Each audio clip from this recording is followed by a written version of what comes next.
ಆ ನಿಟ್ಟಿನಲ್ಲಿ ಇದಕ್ಕೆ ಹೆಚ್ಚು ಒತ್ತು ಕೊಡೋದ್ರ ಮೂಲಕ ಇವತ್ತ ಪಕ್ಷವನ್ನ ಸದಸ್ಯತ್ವಕ್ಕೆ ಚಾಲನೆ ಕೊಡೋದ್ರ ಮೂಲಕ ಮಾಡುವುದರ ಮೂಲಕ ಇವತ್ತ ಪಕ್ಷವನ್ನ ಸದೃಢಗೊಳಿಸತಕ್ಕಂಥ ಕೆಲಸ ನಾವೆಲ್ಲರೂ ಸೇರಿ ಮಾಡಬೇಕೆಂಬ ಮಾತುಗಳನ್ನ ಈ ಸಂದರ್ಭದಲ್ಲಿ ಇವತ್ತು ಅದರ ಜೊತೆಗೆ ಬೂತ್ ಮಟ್ಟದಲ್ಲಿ ನೀವೇನು ಮೆಂಬರ್ಶಿಪ್ ಮಾಡ್ತೀರಿ ಇವತ್ತಿಗಾಗಲೇ ಅದು ವಿಸ್ತಾರವಾಗಿ ನಮ್ಮೆಲ್ಲ ಇವತ್ತ ಸಹೋದರರು ಹೇಳ್ತಾ ಇದ್ದಾರೆ 25 ಜನ ಸದಸ್ಯರು ಮಾಡಬೇಕು ಒಬ್ಬರು.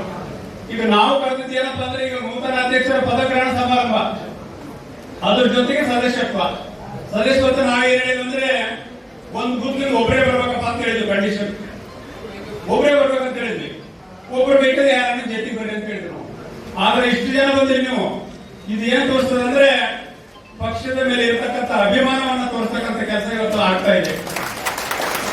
ಇವತ್ತ ಬಹಳ ಸಂತೋಷ ಅನಿಸ್ತದ. ಇವತ್ತು ಅದನ್ನ ಇವತ್ತೇನೋ ನಮ್ಮ ರಾಜ್ಯಾಧ್ಯಕ್ಷರು ಏನು ಆದೇಶ ಕೊಟ್ಟಿದ್ದಾರೆ, ಪ್ರತಿಯೊಬ್ಬರು ಇವತ್ತೇನೋ ಸದಸ್ಯತ್ವ ಬೂತ್ ಕಮಿಟಿಯ ಪುಸ್ತಕವನ್ನ ತೆಗೆದುಕೊಂಡು ಹೋಗಿ 25 ಜನ ಅದ್ರ ಜೊತೆ ಒಬ್ಬರೇ ಆಕ್ಟಿವ್ ಮೆಂಬರ್ ಆಗ್ತಾರೆ. ಅವರಿಗೆ ಜವಾಬ್ದಾರಿ 276 ಬೂತ್ಗಳು ಬರ್ತಾವ. 276 ಮಂದಿ ಅಷ್ಟೇ ಬರ್ಬೇಕಂತ ಹೇಳಿ ಕಂಡೀಷನ್ ಮಾಡಿದ್ದೀವಿ.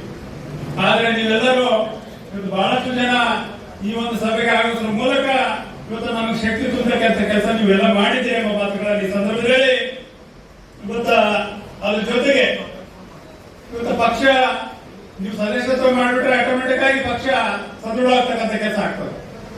ಸದೃಢ ಆದ್ರೆ ಏನಾಗ್ತದ, ಮುಂಬರುವ ಜಿಲ್ಲಾ ಪಂಚಾಯತಿ ತಾಲೂಕಾ ಪಂಚಾಯತಿ ಚುನಾವಣೆ ಮೋಸ್ಟ್ಲಿ ನವೆಂಬರ್ ನಲ್ಲಿ ಬರ್ಬೋದು. ಇವತ್ತು ನಿಮ್ಮಲ್ಲಿ ಅವಕಾಶ ಸಿಗ್ತಕ್ಕಂಥ ಕೆಲಸ ಆಗ್ತದೆ. ಜಿಲ್ಲಾ ಪಂಚಾಯತಿ ಮತ್ತು ತಾಲೂಕಾ ಪಂಚಾಯತಿ ಆ ನಿಟ್ಟಿನಲ್ಲಿ ಯಾರಿಗೆ ಅವಕಾಶ ಇದೆ, ಯಾರಿಗೆ ರಿಸರ್ವೇಶನ್ ಬಂದದ, ಖಂಡಿತವಾಗಿ ಅವರನ್ನು ಗುರುಸ್ತಕ್ಕಂಥ ಕೆಲಸ ಪಕ್ಷ ಮಾಡ್ತದ. ನೀವು ಮೊದಲು ಸದಸ್ಯತ್ವ ನಿಮ್ಮ ಬೂತ್ ನಲ್ಲಿ ನೀವು ಸದಸ್ಯತ್ವ ಮಾಡಿದೆ, ಖಂಡಿತವಾಗಿ ಆಟೋಮೆಟಿಕ್ ಆಗಿ ನಾವೇನ್ ಮಾಡ್ತೀವಿ, ಪಕ್ಷ